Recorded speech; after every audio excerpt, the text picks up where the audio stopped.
Ya. Sepatu gue harganya 10 juta, kalian kenain 30 juta.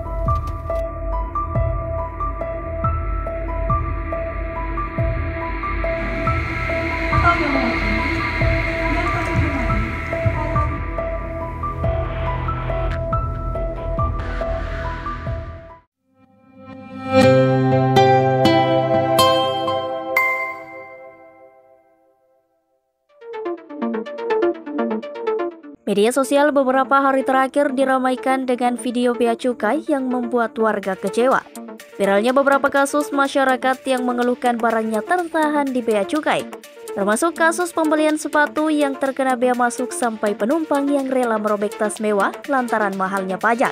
Berikut informasi selengkapnya. Robek tas mewah. Media sosial Instagram tengah dihebohkan oleh aksi seorang pria yang merobek tas mewah Hermes miliknya di depan petugas bea cukai.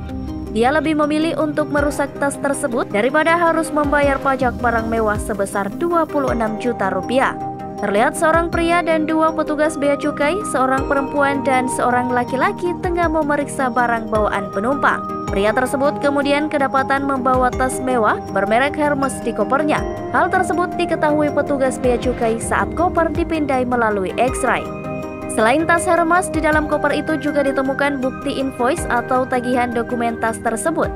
Menurut petugas, harga tas itu senilai 36.800 Hong Kong dolar yang bila diubah ke kurs dolar Amerika Serikat menjadi lebih dari 4.000 US dollar. Dengan harga itu, penumpang wajib membayar pajak apabila barang yang dibawa melampaui batas pembebasan bea masuk. Adapun batas pembebasan bea masuk per orang adalah 500 US dollar. Petugas kemudian meminta pria tersebut untuk membayar pajak atas barang mewahnya senilai 26 juta rupiah. Merasa tidak terima dengan hal itu, dia pun memutuskan untuk merobek tas Hermesnya.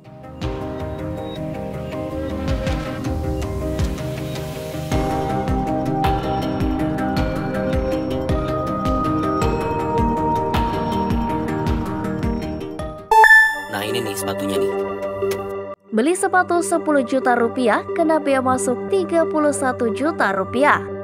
Warganet yang mengaku ditagih bea masuk oleh Direktorat Bea Cukai sampai 3 kali lipatnya dari harga pembelian barang dari luar negeri. Video tersebut diunggah akun TikTok Radical Tough pada Senin 22 April 2024. Dalam video itu, pengunggah mengatakan telah ditagih bea masuk dengan nominal puluhan juta ketika membeli sepatu dari luar negeri dengan biaya pengiriman Rp1.204.000. Saat barang sampai di Indonesia, bea cukai mengenakan bea masuk Rp31.810.343. Informasi itu dia dapatkan dari email yang dikirimkan DHL selaku perusahaan jasa titipan.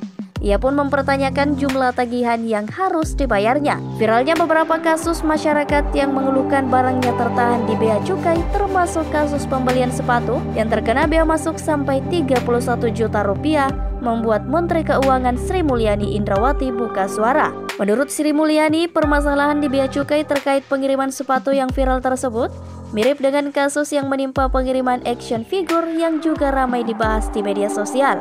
Kedua pembeli barang dari luar negeri tersebut sama-sama diminta membayar pajak bea masuk berkali-kali lipat dari harga pembelian barang. Dari informasi yang diperolehnya dari pihak bea cukai, sambung Sri Mulyani, kesalahan rupanya terjadi pada perusahaan jasa titipan saat menginput harga.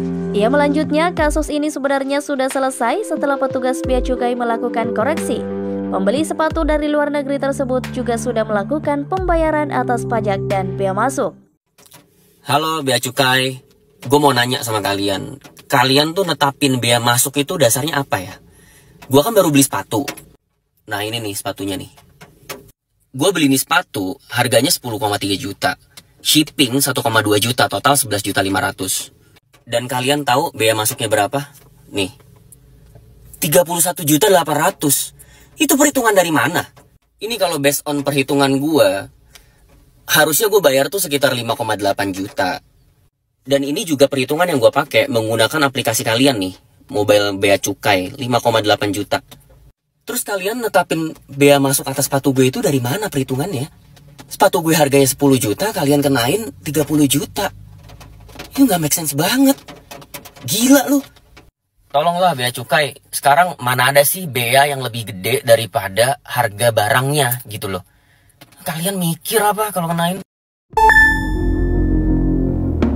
Milk Bun, sebanyak 2.564 buah atau sekitar 1 ton roti Milk Bun yang merupakan olahan pangan viral asal Thailand dimusnahkan oleh Bea Cukai Soekarno-Hatta dan Badan Pengawas Obat dan Makanan. Ribuan Milk Bun dengan nilai sekitar 400 juta rupiah tersebut adalah hasil penindakan terhadap barang bawaan penumpang di Bandara Soekarno-Hatta, Tangerang, Banten selama Februari 2024. Selain itu, pemusnahan 694 roti Milk Bun juga dilakukan kantor Satuan Pelayanan Karantina Bandara Kuala Namu, Medan, Sumatera Utara bersama Balai Besar POM Medan. Bea Cukai dan BPOM kompak mengatakan bahwa pemusnahan ribuan Milk Bun asal Thailand dilakukan karena penumpang menyalahi aturan soal batas barang bawaan dan izin edar dari BPOM.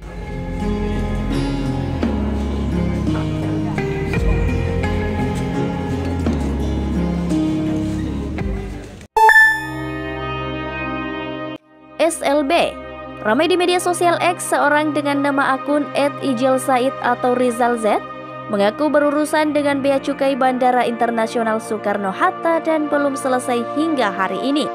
Padahal, permasalahannya itu sudah terjadi sejak 2022 lalu.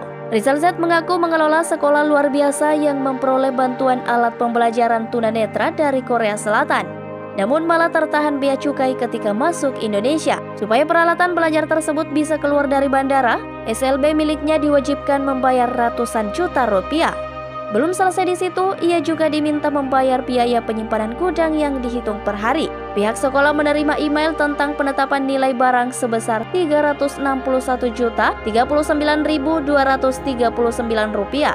Sekolah juga diminta mengirim sejumlah dokumen, diantaranya konfirmasi setuju bayar pemberitahuan impor barang khusus sebesar 116 juta rupiah, lampiran surat kuasa, lampiran NPWP sekolah, dan lampiran bukti bayar pembelian. Selain diminta membayar sejumlah uang, pihak sekolah juga diminta mengirimkan beberapa dokumen yang dibutuhkan, diantaranya link pemesanan yang tertera harga, invoice atau bukti pembayaran yang telah divalidasi bank, katalog harga barang, nilai freight, dan dokumen lainnya. Menurut dia, sekolah sudah mengirimkan dokumen yang dibutuhkan.